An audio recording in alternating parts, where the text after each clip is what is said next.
चाणक्य नीति के अनुसार अगर किसी व्यक्ति में दृढ़ता, बुद्धिमत्ता, नेतृत्व और राजनीति करने की कला हो, इसके साथ ही वो वीर, साहसी, होनहार और एक सच्चा देशभक्त हो, तो इस दुनिया में उसकी फतेह निश्चित है। लेकिन एक ही व्यक्ति में इतने सारे गुणों की कल्पना करना मानो असंभव प्रतीत होता है। परंतु भारतीय इतिहास के पन्नों का रुख करें तो उसमें एक ऐसे शूरवीर का नाम आता है जिनमें ये सभी गुण मौजूद थे। इस वीर पुरुष ने 16 वर्ष की आयु से ही अपना संघर्ष शुरू कर दिया था। इन्होंने अपने अथक प्रयासों से भारत को आर्थिक, सामाजिक और राजनैतिक रूप से सशक्त बनाया, मराठा साम्राज्य की स्थापना की और इंडियन नेवी तथा गुरिल्ला युद्ध शैली का आरंभ किया। इनके जज्बे और रणनीतियों के आगे महान से महान योद्धाओं ने भी घुटने टेक दिए थे। दोस्तों, अब तक तो आपने अंदाजा लगा ही लिया होगा कि हम बात कर रहे हैं भारत के वीर पुत्र छत्रपति शिवाजी महाराज की। तो चलिए शुरू करते हैं शिवाजी महाराज के प्रारंभिक जीवन से। Early life of Shivaji. दोस्तों, शिवाजी का जन्म पुणे स्थित शिवनेरी दुर्ग में 19 फरवरी 1630 को हुआ। जिस समय शिवाजी का जन्म हुआ उस समय उत्तर भारत में मुगल सम्राट शाहजहां का शासन था और डेक्कन के अहमदनगर में निजाम शाही, बीजापुर में आदिल शाही और गोलकोंडा में कुतुब शाही का राज था। इनके पिता शाहजी भोसले बीजापुर सल्तनत में सेनापति के पद पर तैनात थे और वे वहीं रहा भी करते थे। दरअसल मुगल बीजापुर पीस ट्रीटी के तहत शाहजी भोसले को बीजापुर के साउथ में भेज दिया गया था। इसके साथ ही उन्हें पुणे की जागीर कलेक्ट करने की अनुमति थी, लेकिन वहां रहने की नहीं। इसलिए उन्होंने पूना की जागीर अपनी पत्नी जीजाबाई और बेटे छत्रपति शिवाजी महाराज के नाम कर दी थी। खैर, उस वक्त छत्रपति शिवाजी महाराज काफी छोटे थे, इसीलिए उनके बिहाव पर दादाजी कोंडादेव जागीर कलेक्ट करते थे। शाहजी भोसले के न रहने पर दादोजी ने ही एक अच्छे अभिभावक की तरह शिवाजी का लालन पालन किया, उन्हें राजनैतिक और प्रशासनिक शिक्षा दी। इसके साथ ही उन्होंने शिवाजी को बुनियादी वॉर टेक्निक्स जैसे घुड़सवारी, तलवारबाजी और निशानेबाजी का ज्ञान भी दिया। शिवाजी बचपन से ही अपनी माता के प्रति बेहद समर्पित थे। उनकी माता जीजाबाई काफी धार्मिक प्रवृत्ति की थी। उन्होंने अपने पुत्र को रामायण, महाभारत और धार्मिक ग्रंथों के आदर्श पुरुषों की गाथा सुनाकर बचपन से ही उन्हें महान बनने की प्रेरणा दी थी। इसके अलावा उन्होंने शिवाजी को बुद्धि कौशल, संवेदनशीलता, सहानुभूति और अंतर्ज्ञान जैसे गुण भी सिखाए। जीजाबाई ने शिवाजी का चरित्र निर्माण करने में आधारशिला का काम किया था। इसके साथ ही शिवाजी के चरित्र विकास में गुरु रामदास की शिक्षा का भी प्रभाव था। रामदास शिवाजी के आध्यात्मिक पथ प्रदर्शक थे। उन्होंने मराठों को संगठित करने और जन्मभूमि की रक्षा करने का संदेश दिया। मां, अभिभावक और गुरु रामदास के आदर्शों से प्रेरणा पाकर शिवाजी बचपन में ही एक साहसी और निर्भीक योद्धा बन गए। आइए अब जानते हैं कि कैसे छत्रपति शिवाजी महाराज ने अपने संघर्ष की शुरुआत की। Conquest of Shivaji Maharaj. दोस्तों, शिवाजी जब 16 वर्ष के हुए तो दादाजी कोंडादेव की मृत्यु हो गई, जिसके बाद पुणा की जागीर का एक्चुअल कंट्रोल उनके पास आया। परंतु शिवाजी को आदिल शाह की गुलामी मंजूर नहीं थी। दरअसल पुणे अभी भी बीजापुर के सुल्तान आदिल शाह के अधिकार क्षेत्र में आता था। अब शिवाजी को तलाश थी एक मौके की, जिससे वो जल्द से जल्द आदिल शाह के चंगुल से छुटकारा पाकर अपना स्वराज स्थापित कर सके। और उन्हें जल्दी ही यह मौका मिला भी, जब 1646 में सुल्तान मोहम्मद आदिल शाह की तबीयत बिगड़ने लगी, जिससे बीजापुर में राजनीतिक उथल पुथल शुरू हो गई।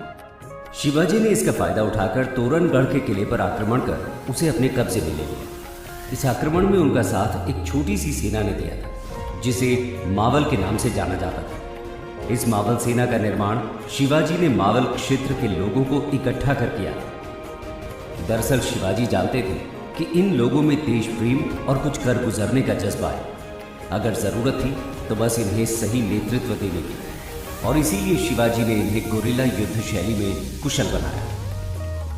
तोरणगढ़ किले पर जीत से शिवाजी के हाथ एक बड़ा खजाना भी लगा, जिसकी मदद से उन्होंने 2 वर्षों के भीतर ही पुरंदर, कोंडारा, सुपा, बारामती, इंदापुर तथा चाकन किले को भी जीत लिया। ये सभी किले पुणे और आसपास के क्षेत्रों में मौजूद थे। इसी बीच शिवाजी ने रायगढ़ में अपनी राजधानी की स्थापना भी की।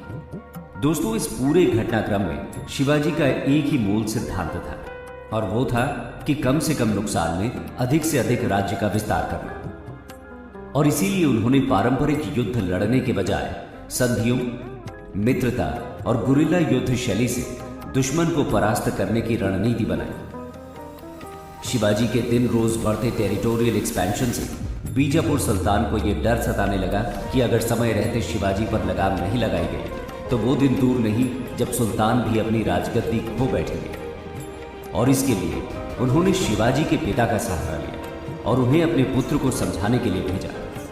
परंतु सुल्तान की यह कोशिश नाकामयाब रही और इसी से क्रोधित होते हुए उसने 25 जुलाई 1648 में अपने ही सेनापति यानी शिवाजी के पिता को बंदी बना लिया। पिता के बंदी बनने से शिवाजी ने कुछ समय के लिए अपना विजय अभियान थाम लिया और पड़ोसी राज्यों पर आक्रमण बंद कर दिया। इतना ही नहीं, उन्होंने आदिल शाह को कोंढाना का किला भी सौंप दिया, जिसके पश्चात शाहजी भोसले को 1649 में रिहा किया गया। पिता के रिहा होते ही शिवाजी वापस अपनी टेरिटोरियल एक्सपेंशन में व्यस्त हो गए।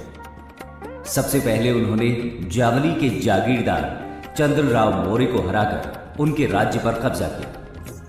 इसके साथ ही शिवाजी ने सावंतवादी के सावंत, मुधोल के घोरपड़े, फलटन के निम्बाड़कर जैसे जागीरदारों को भी हिंदवी स्वराज्य का खाद दिखाकर अपने पक्ष में कर लिया। किसी के साथ उन्होंने युद्ध किया तो किसी के साथ मित्रता और संधि। ऐसा करके शिवाजी ने धीरे धीरे एक बड़ी सेना तैयार कर ली। इसके बाद शिवाजी के हौसले बुलंद हो गए।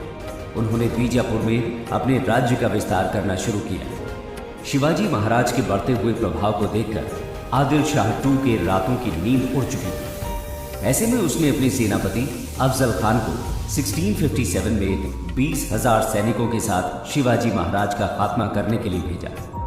अफजल खान कद काठी और सैन्य ताकत के मामले में शिवाजी से काफी शक्तिशाली था। इसके साथ ही अफजल खान अत्यधिक क्रूर और निर्दयी भी माना जाता था। जब अफजल खान ने शिवाजी पर हमले करना शुरू किए तो शिवाजी महाराज ने इस तरह से बर्ताव किया मानो वो उससे डर गए और वो अपनी सेना के साथ प्रतापगढ़ के किले में चले गए। दरअसल शिवाजी के पास अफजल खान की तुलना में सैनिकों की भारी कमी थी। इसके साथ ही वो प्रतापगढ़ किले को हर हाल में सुरक्षा प्रदान करना चाहते थे। तो वहीं दूसरी ओर अफजल खान के पास सैनिकों की अधिकता थी, परंतु वो किले को भेदने में असमर्थ था और लगभग 2 महीनों तक इसी तरह अफजल खान और शिवाजी के बीच एक स्टेलमेट की स्थिति बनी रही। इसके बाद अफजल खान ने एक योजना के तहत संदेश भेजकर शिवाजी महाराज से भेंट करने की इच्छा जाहिर की। दोनों के बीच मुलाकात के लिए 10 नवंबर 1659 की तारीख तय हुई। शिष्टाचार भेंट होने की वजह से दोनों को ही इस मुलाकात में बिना किसी अस्त्र शस्त्र के जाना। मुलाकात का समय आया और शिवाजी महाराज अफजल खान के शिविर में पहुंचे। बातचीत के दौरान अफजल खान ने मित्रता का हाथ बढ़ाते हुए शिवाजी महाराज से गले मिलने की इच्छा जाहिर की, लेकिन जैसे ही शिवाजी ने उसे गले लगाया, अफजल खान ने धारदार खंजर से उनकी पीठ पर वार कर दिया और जोर जोर से हंसने लगा। परंतु जल्द ही उसकी हंसी मातम में बदल गई जब उसने देखा कि शिवाजी खंजर के वार से बेअसर है। दरअसल शिवाजी अफजल खान के मंसूबों से वाकिफ थे और इसीलिए उन्होंने लोहे का कवच पहन रखा था, जिस वजह से उनकी जान बच सकी। इसके तुरंत बाद ही शिवाजी ने अपने हाथों के बाघ नख यानी टाइगर्स क्लॉ से अफजल खान पर हमला कर दिया और उसे मौत के घाट उतार दिया। इसके बाद शिवाजी के सैनिकों ने बीजापुर पर आक्रमण कर दिया और लगभग 3,000 सैनिकों की हत्या करते हुए बीजापुर दरबार के बड़े बड़े अधिकारियों को बंदी बना लिया। इस पूरे घटनाक्रम में शिवाजी महाराज के शौर्य और बुद्धि कौशल की जितनी भी मिसाल दी जाए उतनी कम है। अफजल खान को मारने के बाद शिवाजी महाराज का कद तेजी से बढ़ा और अब वो डेक्कन में एक बड़ी शक्ति बन चुके थे। तो वहीं दूसरी ओर आदिल शाह ने एक बार फिर शिवाजी से बदला लेने का निर्णय लिया और इस बार उसने रुस्तम जहां को एक बड़ी सेना के साथ भेजा। लेकिन 1659 में शिवाजी ने रुस्तम जहां को हराकर पनहला किले पर विजय हासिल की। इस तरह शिवाजी महाराज से बार बार हारने के बाद जब आदिल शाह के पास कोई रास्ता नहीं बचा, तब उसने मुगल बादशाह औरंगजेब से मदद मांगी और यहीं से शुरू होती है शिवाजी महाराज और मुगल बादशाह औरंगजेब के आपसी संघर्ष की कहानी। शिवाजी महाराज वर्सेस औरंगजेब। दोस्तों, डेक्कन में शिवाजी महाराज की बढ़ती ताकत देखकर औरंगजेब भी काफी चिंतित था। दरअसल वो भी अपने मुगल राज्य का विस्तार इस रीजन में करना चाहता था, परंतु यहाँ शिवाजी महाराज का दबदबा था और इसीलिए उसने शिवाजी को हराने के लिए अपने मामा शाइस्ता खान के नेतृत्व में लगभग 1.5 लाख सैनिकों को 1660 में डेक्कन की ओर रवाना किया। शाइस्ता खान ने पुणे और आसपास के इलाकों में आक्रमण करना शुरू किया। थोड़े ही दिनों में उसने शिवाजी महाराज के लाल महल को भी अपने कब्जे में ले लिया। शिवाजी ये जानते थे कि शाइस्ता खान की इतनी बड़ी सेना का सामना वो आर पार की जंग में नहीं कर सकते। अगर उन्हें शाइस्ता खान को हराना है तो उन्हें युद्ध नीति नहीं बल्कि रणनीति का काम लेना होगा, और इसीलिए उन्होंने गुरिल्ला युद्ध शैली को अपनाते हुए 400 सैनिकों के साथ भेष बदलकर शाइस्ता खान के शिविर पर हमला कर दिया।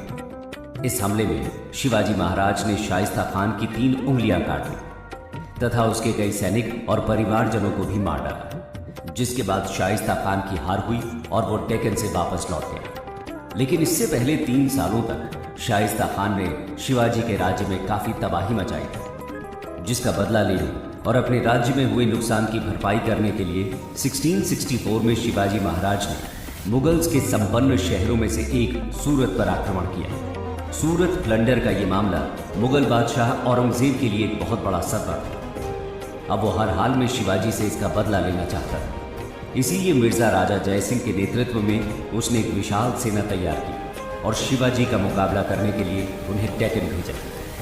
1665 में जयसिंह और शिवाजी के बीच भयंकर युद्ध हुआ। इसमें जयसिंह को विजय प्राप्त हुई और शिवाजी को संधि करने के लिए उन्होंने मना लिया। इसे पुरंदर की संधि के नाम से जाना जाता है। ये शिवाजी और जयसिंह के बीच एक फॉर्मल ट्रीटी थी, जिसे 11 जून 1665 में शिवाजी ने साइन किया। इसके तहत उन्हें अपने 23 किले तथा 4 लाख सोने के सिक्के मुगल शासक औरंगजेब के नाम करने पड़े। इसके साथ ही शिवाजी ने अपने पुत्र संभाजी को मुगल सेना में मनसबदार के पद पर तैनात करने का वादा भी किया। इसके बाद 1666 में जयसिंह ने औरंगजेब और शिवाजी महाराज की आपसी भेंट आयोजित करवाई। इसके लिए शिवाजी महाराज को आगरा के किले में आने का निमंत्रण दिया गया, लेकिन आगरा पहुंचने के बाद शिवाजी को राज दरबार में तीसरे दर्जे के मनसबदार के साथ बिठाया गया, जो उनके लिए काफी अपमानजनक था। शिवाजी इसे सहन न कर सके और वहीं पर उन्होंने औरंगजेब का विरोध कर दिया। औरंगजेब शिवाजी का यह दुस्साहस बर्दाश्त न कर सका और उसने उन्हें संभाजी के साथ आगरा किले में हाउस अरेस्ट करवा दिया। शिवाजी को हर हाल में इस कैद से आजाद होना था और उन्होंने इसके लिए एक रणनीति बनाई। मौके का फायदा उठाकर उन्होंने एक मिठाई बांटने वाले का भेष धारण किया तथा अपने पुत्र संभाजी को मिठाई की एक टोकरी में छिपा दिया और बड़ी ही चालाकी से आगरा के किले से बाहर निकल आए। इसके बाद शिवाजी मथुरा की ओर रवाना हुए। वहां संभाजी को एक ब्राह्मण की देखरेख में छोड़कर स्वयं अपने राज्य की ओर लौट गए। कुछ सालों तक मामला शांत रहा। 1668 में एक बार फिर मुगल सल्तनत ने शिवाजी के साथ संधि करने की इच्छा जाहिर की और जसवंत सिंह की अगुवाई में शिवाजी और औरंगजेब के बीच ये संधि हुई। संधि के अनुसार औरंगजेब ने शिवाजी को राजा की उपाधि प्रदान की तथा उनके पुत्र संभाजी को मुगल मनसबदार का ओहदा देते हुए उन्हें बिरार का राज्य सौंप दिया। इसके साथ ही औरंगजेब ने शिवाजी महाराज को आदिल शाही के राज्य पर आक्रमण करने का हक भी प्रदान किया। आदिल शाही का राज्य अत्यंत कमजोर हो चुका था और बिना युद्ध किए ही सुल्तान ने शिवाजी को सरदेशमुखी और चौथाई का हक प्रदान कर दिया। परंतु मुगल कहां अपनी हरकतों से बाज आने वाले थे। औरंगजेब ने संधि की शर्तों को मात्र 2 वर्षों के भीतर ही 1670 में तोड़ दिया। उसने संभाजी से बिरार राज्य छीन लिया। शिवाजी महाराज औरंगजेब की इस हरकत से काफी क्रोधित हुए और उन्होंने इस ईंट का जवाब पत्थर से देने की ठानी। इसीलिए 1670 में उन्होंने दोबारा सूरत पर आक्रमण किया। सूरत लूटपाट के पश्चात छत्रपति शिवाजी महाराज की समृद्धि 7वें आसमान तक जा पहुंची और उन्होंने अपने राज्य का काफी विस्तार किया। इसी के साथ शिवाजी महाराज ने अपना राज्याभिषेक कर खुद को छत्रपति घोषित किया। लेकिन इसके पीछे भी एक दिलचस्प कहानी है, आइए जानते हैं। From Shivaji to Chhatrapati Shivaji Maharaj. दोस्तों, वेस्टर्न महाराष्ट्र में स्वतंत्र हिंदू राष्ट्र की स्थापना के बाद शिवाजी ने अपना राज्याभिषेक करना चाहा। परंतु वहां के ब्राह्मणों ने शिवाजी का विरोध किया, क्योंकि उनके अनुसार शिवाजी क्षत्रिय वर्ण से नहीं थे।